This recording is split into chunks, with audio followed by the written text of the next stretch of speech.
not the tallest guy in the world, certainly very small, but we will get through there, so let's have you back out. Right, we're ready to go in?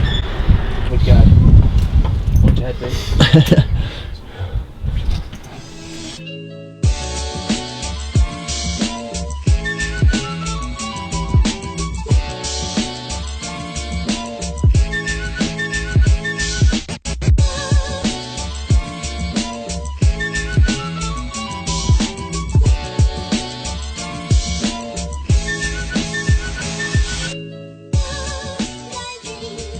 I was on the Maritime Patrol version for a few years, the Mark 1. What kind of year was that? 77, 78. And then all the Mark 1s were converted to Mark 2, which was mainly a mission system update. A few bits and pieces elsewhere, but it was mainly the radar, the acoustics, the ESM equipment. This is an R1. There were only originally 3 of these built. They are XW series, so it's completely out of the normal frame of Nimrod, and that was 6.4, 6.5 and 6.6. 6.6 was named Damien for obvious reasons. And unfortunately I think that all remains of her is the nose section, which was at Doncaster. And that's because after a major servicing on her test flight, a piece of equipment near the engine broke up and penetrated the main fuel tank, which that was the end of that disaster, and she ended up in the Moray Firth.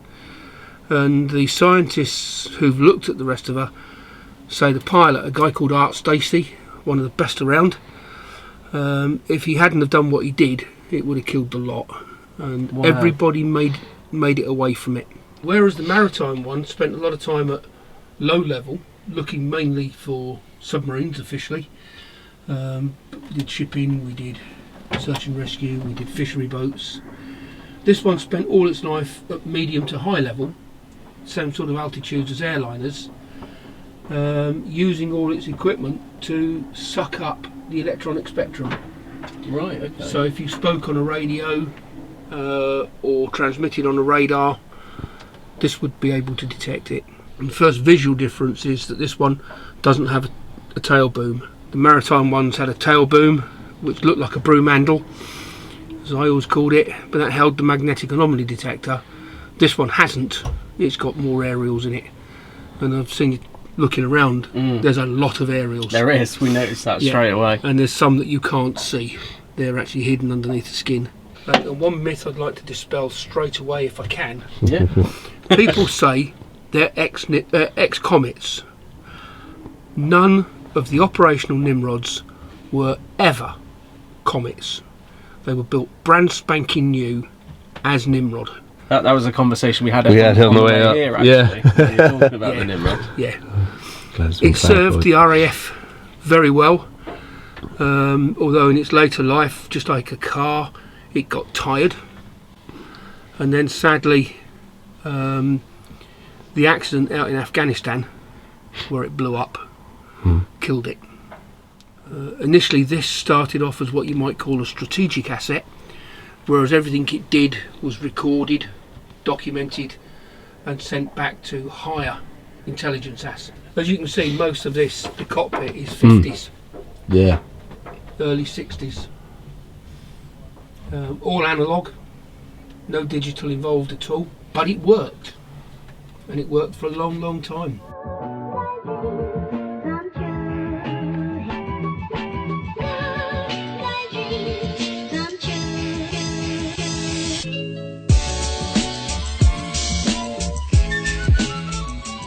Fifth one, the red pump, would basically let you get the flaps down and the undercarriage down and pump up the brakes. Right. And that was about it. Very hands-on, very manual.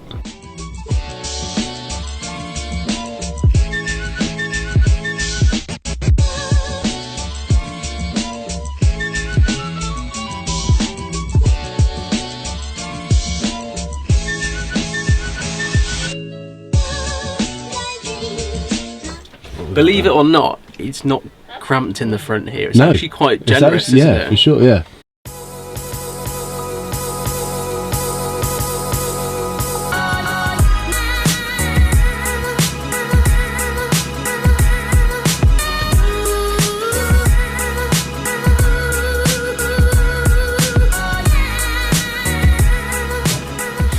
So this is where the navigator would have sat, and he is literally like any a straight navigator, keeping the aircraft out of trouble, you might say. Operationally, everything from this curtain backwards was very, very sensitive, and if for any reason they carried somebody who wasn't fully cleared, that curtain would be pulled. Just shows the level of sensitivity. The level of sensitivity was very, very high. I assume the curtain's open today. The aircraft's out of service. It's gone. It's nothing to hide now. A lot of what it did has now been released.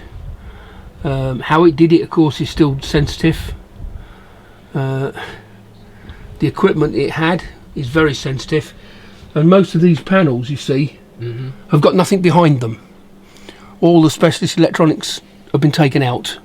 That's understandable, isn't it? Yes, yeah.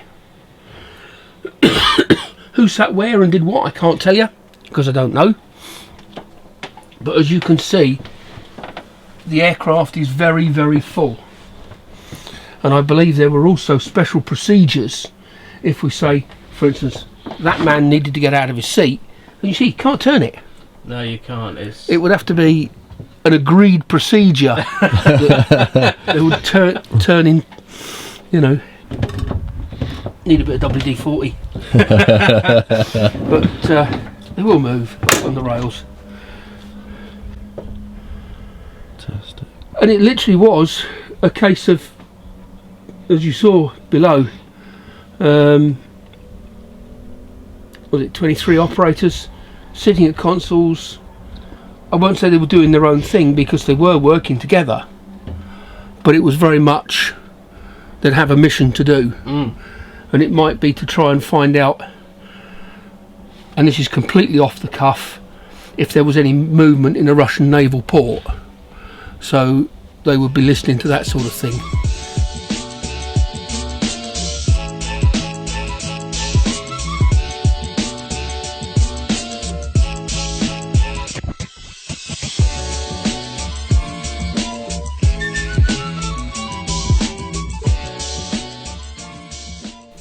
Some of them would be more interested in communications, some of them would be more interested in electronic equipment, be that radar, microwaves, that sort of thing.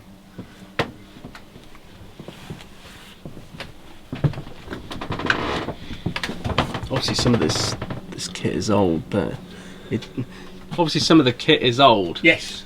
But it doesn't look really old, if you know what I mean. The racking, as old as the aircraft, do you know what I mean? It's clearly they had state-of-the-art equipment at that time. Yeah, the equipment behind the panels was some of the best around. In fact, so much so that some of it was taken up by the Americans when they upgraded their RC-135s. They would look at what we've done. Yeah. One of the interesting little things, and it is a silly little fact, these are the two HF radios, one there and one behind me. They were originally designed for the TSR-2, and this is the only aircraft I know of that's got them. It's called an AD-470. Very, very old HF radio.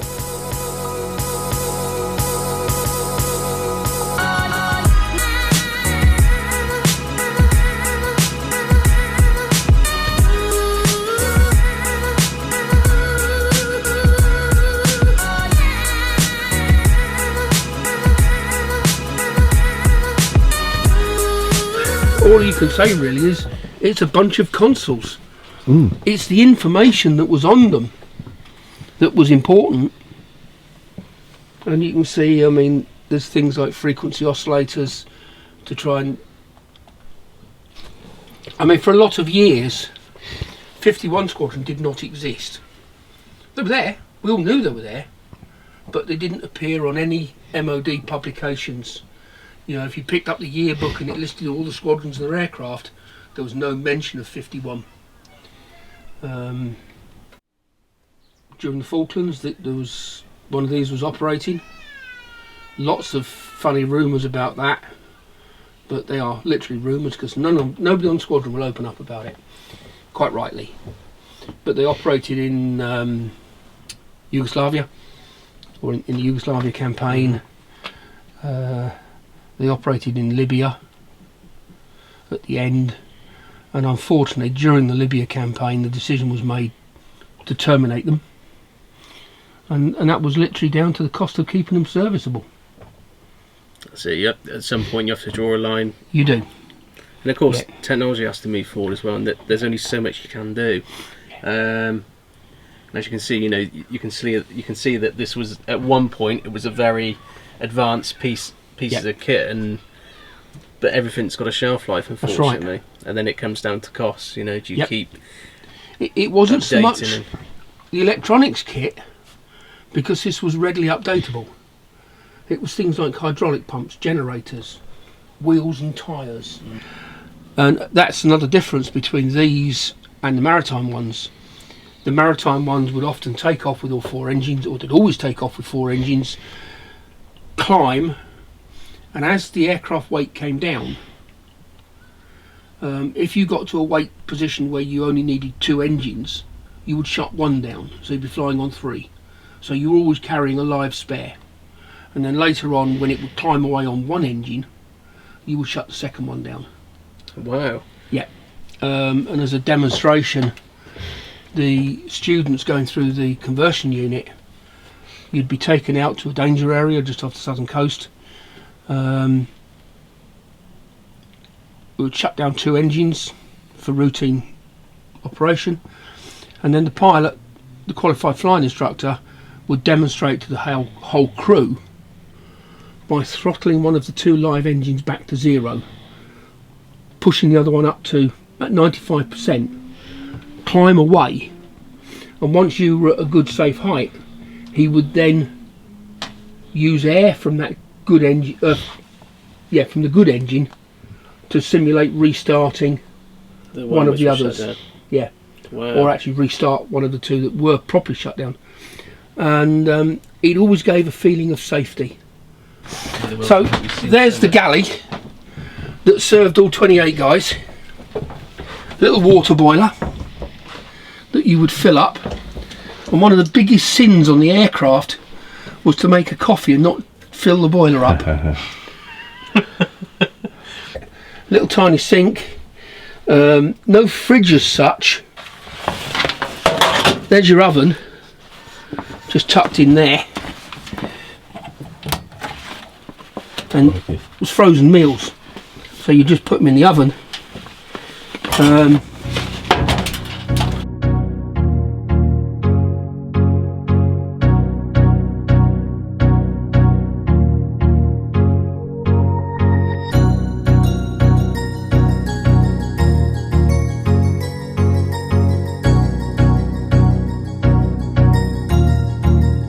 That